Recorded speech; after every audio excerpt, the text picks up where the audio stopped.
Good morning students, आप सभी का स्वागत है DKP एकेडमी में। मैं दीपक कुमार आप सभी का स्वागत करता हूं।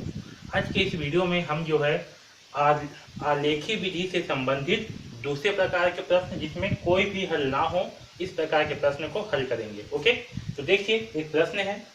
कविता ने एक पेंसिल और 2 रबड़ 4 रुपए में खरीदी। ओके, कविता ने क्या करी, एक पेंसिल और 2 रबड़ 4 रुपए में खरीदी। सविता ने 2 पेंसिल और 4 रबड़ 16 रुपए में खरीदी। तब क्या हम यह पता लगा सकते हैं कि एक पेंसिल व एक रबड़ की कीमत कविता और सविता के लिए कितनी रही होगी।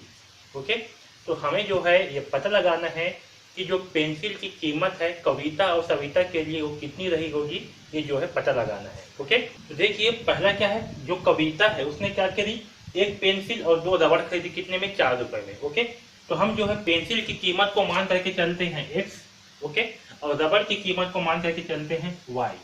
ठीक है, तो अब देखिए कविता ने क्या करी, कविता ने एक पेंसिल व 2 रबड़ खरीदी।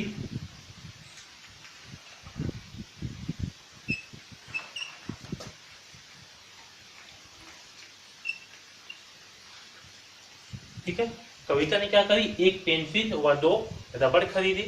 तो एक पेंसिल, तो पेंसिल क्या है, x से है और रबड़ क्या है, y है। ठीक है, तो इससे हमें क्या समीकरण प्राप्त होगा, एक पेंसिल, तो एक पेंसिल क्या है आपका x यानी कि 1x। ठीक है, और 2 रबड़, रबड़ क्या है आपका y यानी कि 2y बराबर कितना, तो 4 रुपए में। ठीक है, तो फिर कितना रुपए में, 4 रुपए में। तो x प्लस 2y बराबर कितना होगा, 4। यहाँ पर एक लिख भी सकते हैं और एक नहीं भी लिखेंगे तब भी चलेगा। ठीक है, तो x प्लस 2y का मान कितना हुआ, 4। ओके, इसे जो है समीकरण 1 नाम दे देते हैं। ओके, अब देखो दूसरा कंडीशन क्या है कि सविता ने 2 पेंसिल और 4 रबड़ खरीदी। तो पेंसिल का मूल्य क्या है, x से है, तो कितना पेंसिल, 2 यानी कि 2x। ओके, और रबड़ का मूल्य क्या है, y, तो कितना रबड़ खरीदी है, 4 रबड़, तो यहाँ होगा 4y बराबर कितने रुपए में खरीदी है, तो 16 रुपए में खरीदी है यानी कि 16। ओके, इसे जो है हम समीकरण 2 मान लेते हैं। ओके, यहाँ तक सबको समझ में आया अच्छे से। ठीक है, अब देखिए जो समीकरण 1 है, तो समीकरण 1 क्या है, तो समीकरण 1 से देखिए समीकरण 1 क्या है, x प्लस 2y बराबर 4 है ना, x प्लस 2y बराबर 4। ओके, अब देखिए अगर यहाँ से हम y का मान निकालते हैं तो y का मान क्या होगा, 2y बराबर 4 माइनस x। जब x को जब पक्षांतर करेंगे तो क्या होगा, 4 माइनस x, और यहाँ से y का मान निकालेंगे तो क्या आएगा, 4 माइनस x बटे 2। ये क्या होगा हमारा y का मान। ठीक है, ये क्या होगा, y का मान होगा 4 माइनस x बटे 2। ओके, अब देखिए यहाँ पास हम क्या करेंगे, इसमें जो है हम x का मान 1, 2, 3, 4, 5, 6 जो है रखेंगे। ओके, इसमें क्या करेंगे हम, ये जो समीकरण प्राप्त हुआ y बराबर 4 माइनस x बटे 2, इसमें 1, 2, 3, 4, 5, 6 जो है रखेंगे, और इससे जो भी y का मान प्राप्त होगा उससे जो है एक टेबल बनाएंगे। ठीक है, तो इसे मैं नाम देता हूँ सारणी 1। ठीक है, सारणी 1 में क्या रहेगा, एक आपका x वाला रहेगा और एक आपका y का खंड रहेगा। तो चलिए जब x का मान के यहाँ पास हम 1 रखेंगे तो हमें क्या प्राप्त होगा, तो देखिए हम जो है x का मान 0 से लेकर के 6 तक रखेंगे। तो जब x का मान यहाँ पर 0 रखेंगे तो क्या प्राप्त होगा हमें, y बराबर, तो यहाँ पास होगा जब x का मान 0 रखेंगे तो y बराबर क्या होगा, 4 माइनस 0 बटे 2 यानी कि 4 बटे 2, और 4 बटे 2 का मान कितना आएगा, 2 आएगा, 2 एकम 2, 2 दूनी 4 है ना, तो कितना आएगा, 2 आएगा। तो x का मान 0 रखने पर y का मान कितना आएगा, 2 आएगा। ओके, अब देखिए x का मान क्या करेंगे, 1 रखेंगे, तो जब x का मान यहाँ पास 1 रखेंगे तो क्या होगा, 4 में से 1 घटाएंगे तो आएगा 3, और 3 बटे 2 का मान कितना आएगा, जब से भाग करेंगे तो 3 को, 2 एकम 2, 1 बचेगा, 2 पंचे 10। ओके, यानी कि 1.5 आएगा। ठीक है, इसे भाग करके आप देख लीजिएगा कितना आएगा, 1.5। तो जब x का मान 1 रखेंगे तो y का मान कितना आएगा, 1.5। ओके, जब x का मान यहाँ पर 2 रखेंगे तो y का मान कितना आएगा, 4 में से 2 घटाएंगे तो बचेगा 2, और 2 बटे 2 का मान होगा 1। तो x का मान 2 रखने पर y का मान कितना आया, 1 प्राप्त हुआ। ओके, जब x से का मान 3 रखेंगे तो y का मान कितना आएगा? तो देखिए 4 में से 3 घटाएंगे तो क्या बचेगा? 1। तो यहाँ पास आएगा 1/2 और 1/2 का मान क्या होगा? 1 को 2 से भाग करेंगे तो 0 यहाँ हो जाएगा 10, है ना, क्योंकि 1 है तो भाग नहीं जाएगा, 1 जो है तो क्या होगा? 0 के बाद लगाएंगे दशमलव, यहाँ हो जाएगा 10 और 2 पंचे 10 यानी कि 0.5। तो जब x से का मान रखेंगे 3 तो y का मान होगा 0.5। ओके, अब देखिए यहाँ पास रखेंगे 4, क्या रखेंगे? 4। तो 4 - 4 क्या प्राप्त होगा? 0, और 0 को किसी भी संख्या से भाग करने पर हमें क्या प्राप्त होगा? 0 प्राप्त होता है, यानी कि जब x का मान होगा 4 तो y का मान होगा 0। ओके, है समझ में? अब देखिए 4 के बाद अगर y का x का मान रखेंगे 5, यहाँ पास x है, इसके स्थान पे क्या रख रहे हैं? 5। तो 5 में से सॉरी 4 में से 5 घटाएंगे तो क्या प्राप्त होगा? -1, और -1/2 का मान क्या होगा? -0.5। ठीक है, तो 5 का मान होगा माइनस में आएगा, किस में आएगा? -0.5। ओके, और जब x का मान रखेंगे 6, क्या रखेंगे? 6। तो 4 में से -6 घटाएंगे तो क्या प्राप्त होगा हमें? -2। तो 2 से 2 होगा कैंसिल तो प्राप्त होगा -1। तो y का मान कितना आएगा? -1, यानी कि 6 रखने पर आएगा -1। ओके, तो हम जो है x का 6 तक मान रखेंगे और उससे संबंधित y का मान हमें प्राप्त हुआ। ओके, कहाँ से? समीकरण 1 से। ओके, अब इसे मैं मिटा रहा हूँ। तो देखिए इस समीकरण 2 से, तो समीकरण 2 से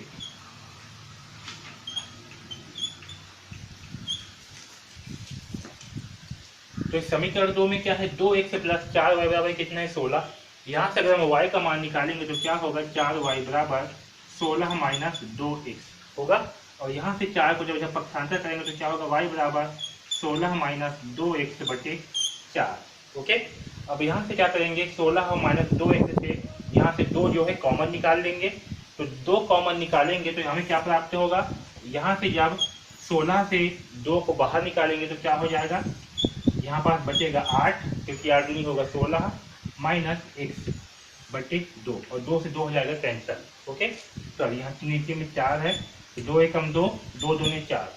तो यहाँ पास y का मान आएगा 8 - x/2। क्या आएगा y का मान? 8 - x/2। ठीक है, ये जो है y का मान आएगा। तो अब इसमें जो है हम x का मान रखेंगे, तो यहाँ पास लिख रहा हूँ मैं y बराबर 8 - x/2। ठीक है, इसमें x का मान 0, 1, 2, 3, 4, 5, 6 रखने पर। ओके, ठीक, तो क्या करेंगे? इसमें जो है x का मान 0, 1, 2, 3, 4, 5, 6 रखेंगे, और देखिए इसका मान क्या है। तो देखिए जब इसमें x का मान रखेंगे 0 तो y का मान क्या होगा? 8 - 0/2, यानी कि 8/2, है ना। 8 में से 0 घटाए तो क्या आ जाएगा? 8/2 का मान कितना आएगा? 4। 2 एकम 2, 2 चौका 8। तो x का मान 0 रखने पर y का मान कितना आएगा? 4 आएगा। ओके, जब x का मान रखेंगे 1 तो कितना आएगा? 7/2, और 7/2 को जब भाग करेंगे तो क्या प्राप्त होगा? तो देखिए 7 को 2 से भाग करने पर 2 3 6। ओके, 1 बचेगा, लगाएंगे दशमलव, होगा 0, 2 पंचे 10, यानी कि 3.5। x का मान 1 रखने पर प्राप्त होगा 3.5। ओके, अब x का मान रखते हैं 2, तो 8 में से 2 घटाएंगे तो क्या प्राप्त होगा? 6। तो यहाँ होगा 6/2। अब 6 में से 2 को जब मतलब 6 को जब 2 से भाग करेंगे तो क्या प्राप्त होगा? 3। ओके, तो जब x का मान 2 है तो इसका मान क्या होगा? 3 होगा। ओके, अब देखिए जब x का मान रखेंगे 3 तो 8 - 3 यानी क्या होगा? 5, और 5/3 का मान कितना होगा? तो 5 को 3 से जब भाग करेंगे तो 3 एकम 3, घटाएंगे तो प्राप्त होगा 2, दशमलव आएंगे तो होगा 0, तो 3 छंग 18। ओके, फिर आएगा 18 की 1.66। ओके, जब 8 में से 3 घटाएंगे तो क्या प्राप्त होगा? 5, और नीचे में क्या है? 2, तो 5/2 है, तो 5 को जब 2 से भाग करेंगे तो क्या प्राप्त होगा? 2 दूनी 4। ओके, 1 बचेगा, तो लगाएंगे दशमलव, हो जाएगा 10, 2 पंचे 10, तो क्या प्राप्त होगा हमें? 2.5। जब इसका मान 3 होगा तो इसका मान प्राप्त होगा 2.5। ओके, अब देखिए y बराबर जब x का मान होगा 4, और यहाँ पास 8 में से 4 घटाएंगे तो क्या प्राप्त होगा हमें? 4/2, यानी कि 2। ठीक है, तो x का मान होगा 4, तो हमें प्राप्त होगा 2। ओके, अब देखिए x का मान रखेंगे अगर 5, अब देखिए 8 माइनस 5 करने पर क्या प्राप्त होगा 3/2, तो कितना आएगा हमें 1.5। तो जब x का मान है 5 तो यहाँ आएगा हमें 1.5। ओके,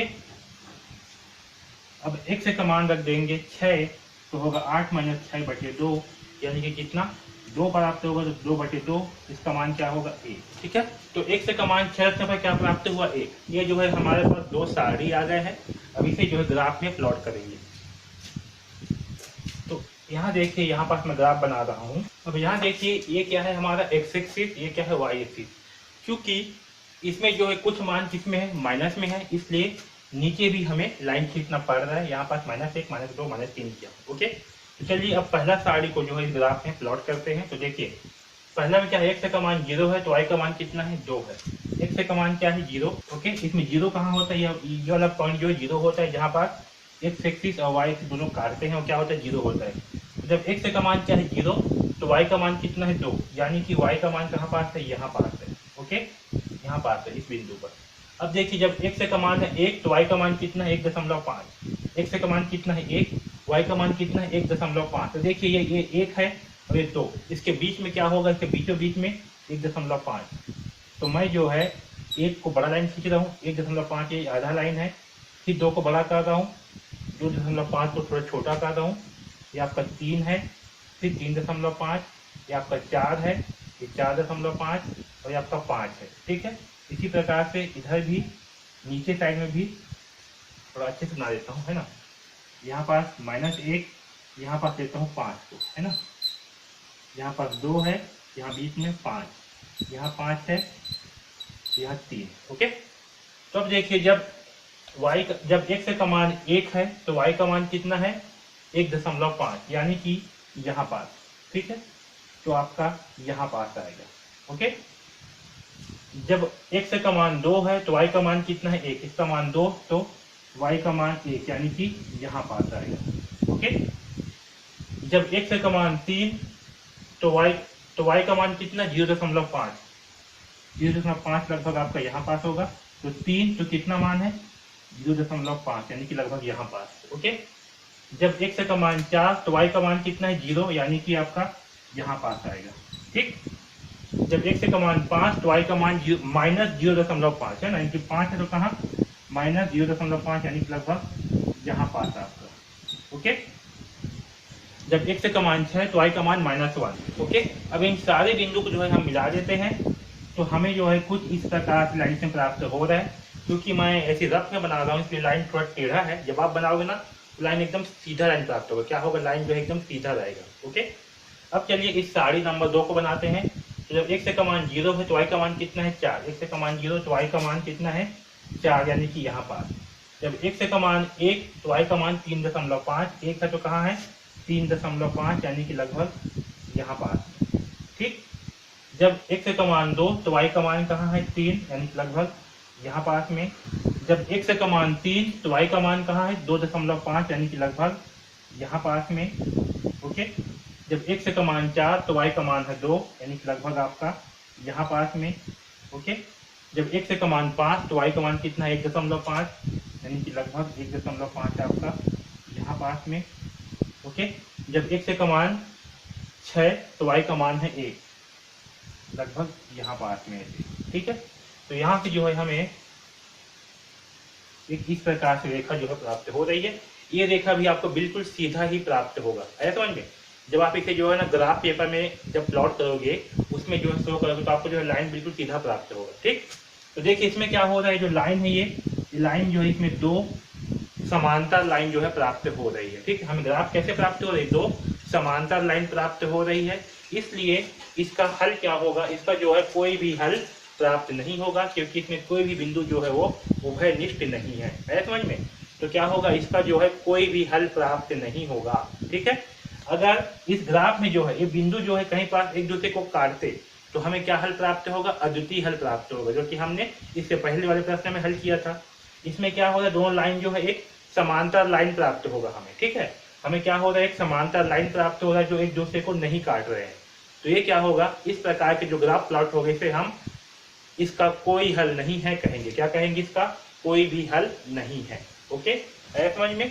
तो इस प्रकार से हम आलेखी विधि की सहायता से कोई भी हल नहीं वाले प्रश्नों को हल करेंगे। ओके।